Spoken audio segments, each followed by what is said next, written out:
नमस्कार दोस्तों, कैसे आप सभी लोग? उम्मीद करता हूँ बहुत ही अच्छे होंगे। तो मैं आ चुका हूँ एक और नई वीडियो लेके फोटोशॉप के बारे में। क्लास नंबर 2 होने वाली हमारी है। तो इस क्लास के अंदर हम समझेंगे कि कैसे हमारा फोटोशॉप वर्क करता है। तो सिंपली हम बिना किसी देरी के हमारा प्यारा सा जो सॉफ्टवेयर है, एडोब फोटोशॉप 2022 जो मैंने डाल रखा है, उसको ओपन कर लेता हूँ। तो देखिए बहुत ही फास्ट जो है ये ओपन हो जाता है। तो ये होने वाला है हमारा कुछ ऐसा सरफेस। और अगर आपको सरफेस के बारे में नॉलेज नहीं है तो आप सिंपली मेरी पहली वीडियो जाके देख सकते हैं। उसके अंदर मैंने आपको सारी जानकारी दी हुई है कि कैसे हमें न्यू क्रिएट फाइल करनी है और क्या कुछ हमें करना होता है। तो हम बिना किसी देरी के न्यू फाइल क्रिएट कर लेते हैं। साइज का हम अभी कोई काम नहीं कर रहे हैं, तो हम क्रिएट कर देते हैं। तो हमारे पास ये जो आया है सामने वाइट पेज, इसको हम बोलते हैं कैनवास। ये जो है हमारा कैनवास। तो इसके अंदर हम अगर इधर देखते हैं तो हमारे पास ये प्रॉपर्टी पैनल है। इसके अंदर एक लेयर का पैनल भी हमें मिलता है, जो कि फोटोशॉप के अंदर बहुत ही मेजर रोल जो है वो प्ले करता है हर काम के अंदर। तो ये जो हमारी बैकग्राउंड लेयर जो हमें बाय डिफॉल्ट मिलती है, ये आपको लेयर्स के अंदर मिलेगी। तो सिंपली आज पहली क्लास है जैसे कि, तो आज मैं आपको बताने वाला हूँ कुछ टूलों के बारे में और लेयर का क्या काम होता है उसके बारे में। तो हम स्टार्ट करते हैं पहली टूल से, मूव टूल से। तो जैसे कि मैं एक यहाँ पर आपको सिंपल सा एक रेक्टेंगल बना देता हूँ। तो अगर मुझे इसको मूव करना है तो जैसे कि हम मैं इसको सीधा सिलेक्ट करता हूँ ऐसे ड्रैग करके। जैसे कि किसी ने भी अगर इलस्ट्रेटर किया हुआ है तो वो बच्चा तो समझ जाएगा, लेकिन आप बिल्कुल पहले फोटोशॉप कर रहे हैं तो भी कोई बात नहीं है। ये कोई इतना जैसे कि बर्डन लेने वाली चीज़ नहीं है। तो जैसे ही सिलेक्ट करूँगा तो बाय डिफ़ॉल्ट जो टूल मेरी ओपन होती है वो यही होती है, मूव टूल।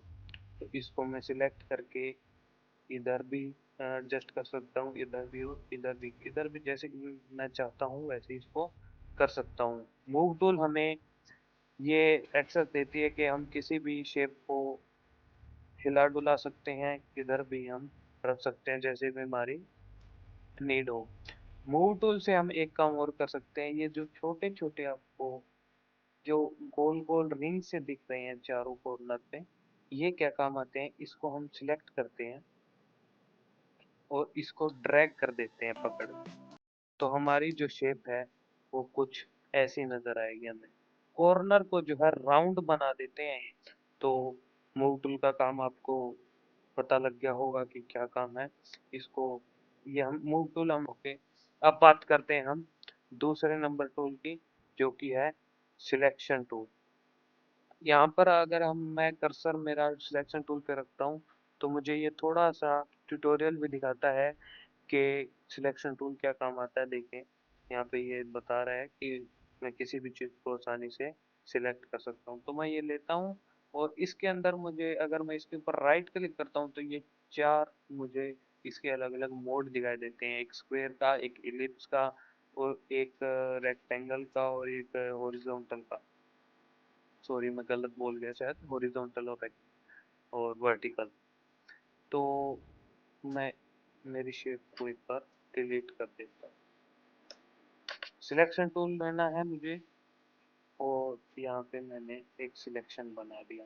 अब इस सिलेक्शन का मतलब ये है कि मैं कोई भी काम अगर मैं यहाँ पे कर रहा हूँ तो ये सिलेक्शन के अंदर ही होगा। ये एक्टिव एरिया जो है इस बॉक्स के अंदर है।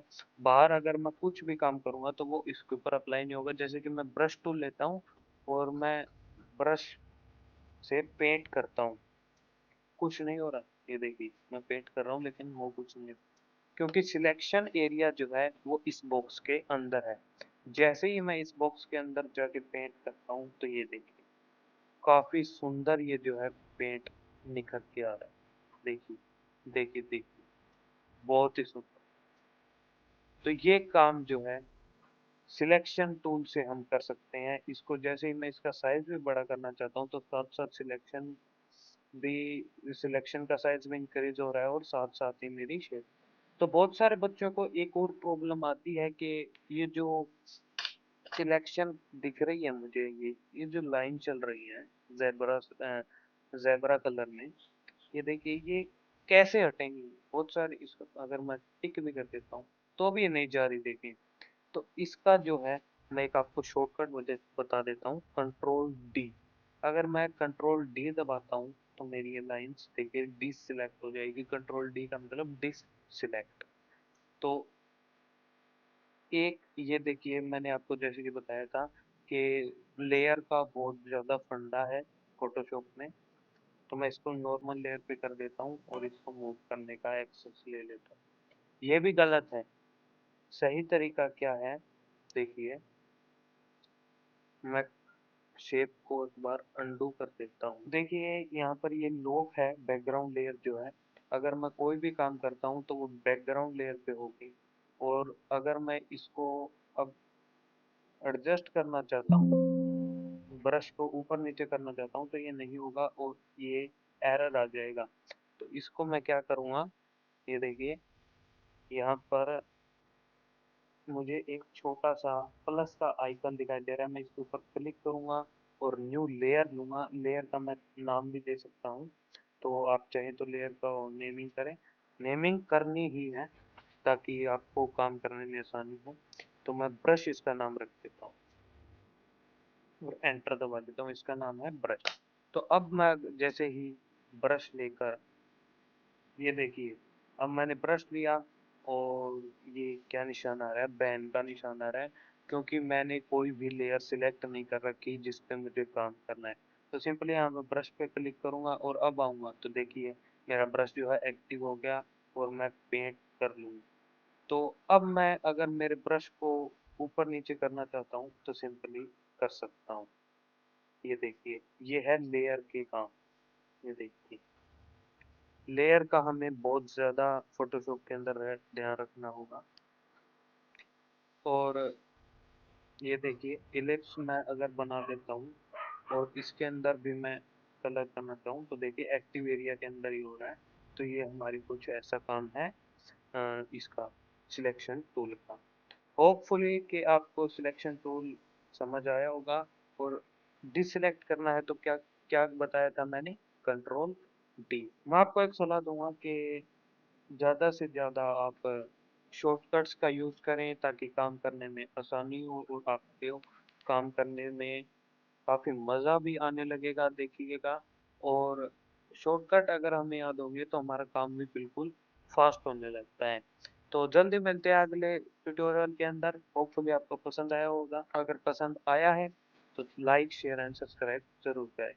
जल्दी मिलते हैं।